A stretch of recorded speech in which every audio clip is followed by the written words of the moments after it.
Before we begin this workshop, I feel I need to point out that the phrase one light originated in the days of celluloid film production. It referred to the one light process used to print the dailies of the previous day's shoot, usually viewed on an upright moviola or flatbed Steenbeck. Later, after the introduction of the telecine and the digital intermediate, the term was adopted by colorists that would apply a standard look to the negative given to them to best show an even balanced grade throughout the roll of negative. The term one light setup is now commonly used to describe a lighting setup that only uses one light. I have always been an avid practitioner of the one light setup. My ethos is, if it looks good with one light, why complicate it? However, I truly believe using one light can occasionally look better than building the more accepted cinematic practice of a triangle key light fill light separator.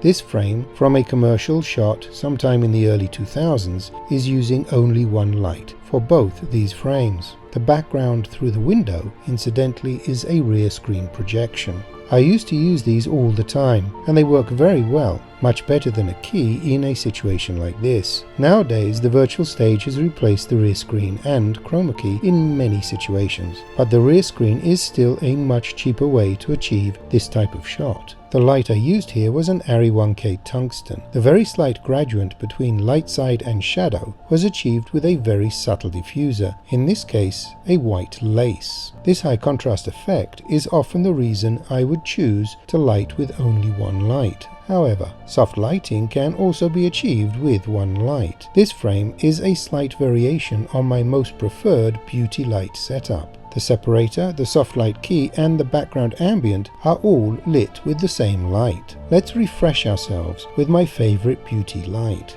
1 strong backlight separator and 2 full-length reflectors either side of the face. The backlight is softly bounced back onto the face, resulting in porcelain smooth-looking skin. This shot was from a dramatic movie. She needed to look beautiful but also mysterious. I replaced the 2 double key reflectors with one much smaller reflector and placed it below the camera, giving a slight underlight effect. The ambient off the reflector lit up the detail in the background just enough to stop her looking like she was in a black limbo. I shot this in 2019, so I used a Kinetech Bud light. This light casts a beautiful crisp beam. However, because it is a tungsten parabolic, it is uncomfortably hot for the actors. If I was to shoot this today, I would use an LED cob head, probably an Amaron 200 with a follow spot modifier. Not quite as strong, but equally as crisp, with many more functions, and most importantly, it's cold, projecting almost no heat at all.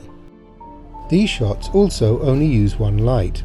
It is from a mystery horror movie, leading up to a strange, disturbing sequence. The harsh shadows and lack of light add to the mystery and suspense. The slow pace and nonchalant acting relaxes the audience, ready for the approaching surprise.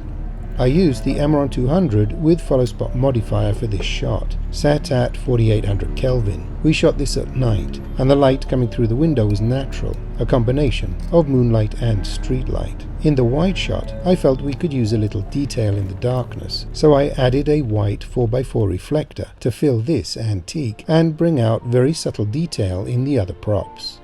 This shot is also one light on the subjects. The table lamp is a practical, plugged into a dimmer and dimmed down to almost off. It had no effect on the subjects. The backlight of the subjects is a 1K Bud light on a goalpost rig supported by shorings. The fill on the subjects' faces is bounce from the light-colored bedsheet, reflecting light back from the bud.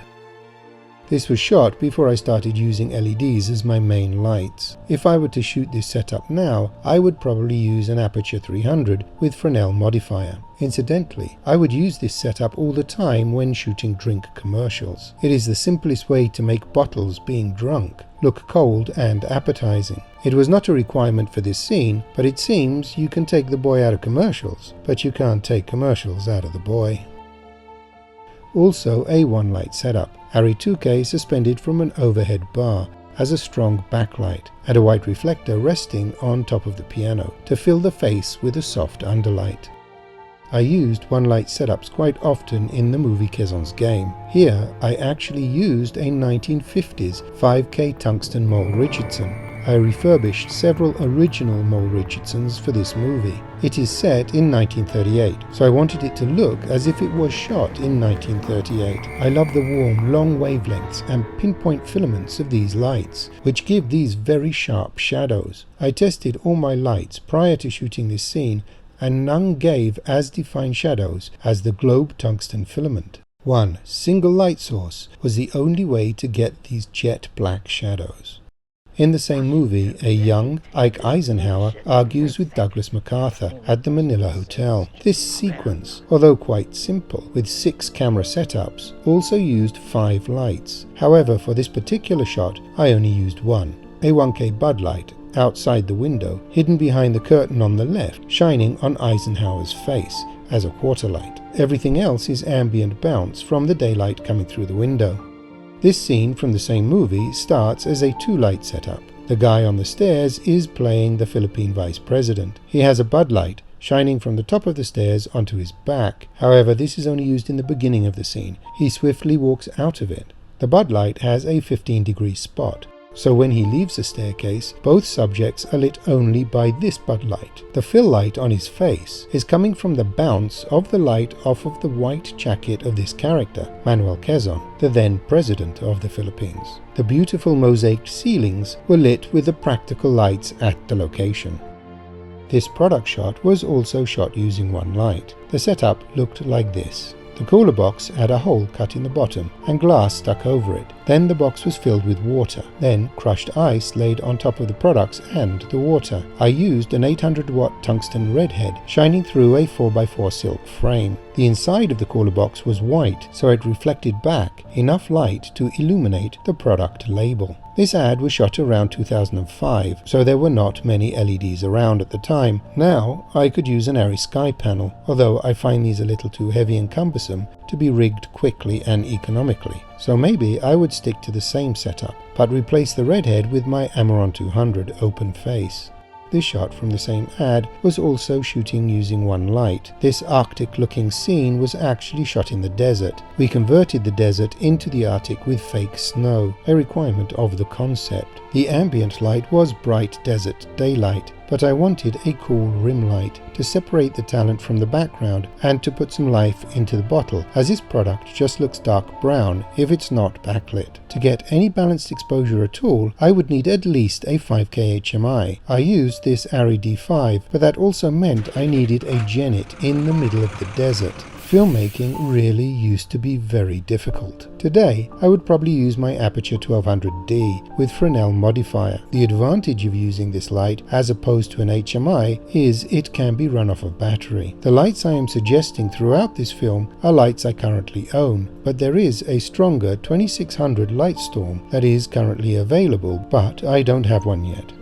This shot was also a combination of available and production light. This alfresco patio to a coffee shop needed to look more exterior than it did in the frame, as it was covered with an opaque awning. I used an Amaron 200 with Fresnel modifier. As you can see, these LEDs are more powerful than their wattage rating indicates. You cannot compare a 200-watt LED to a 200-watt tungsten. The 200 watts in this LED refers to how much energy it draws, not its output. With LEDs, their output is measured in lumens, so don't think a 300-watt LED is equivalent to a 300-watt tungsten or HMI. They are much brighter.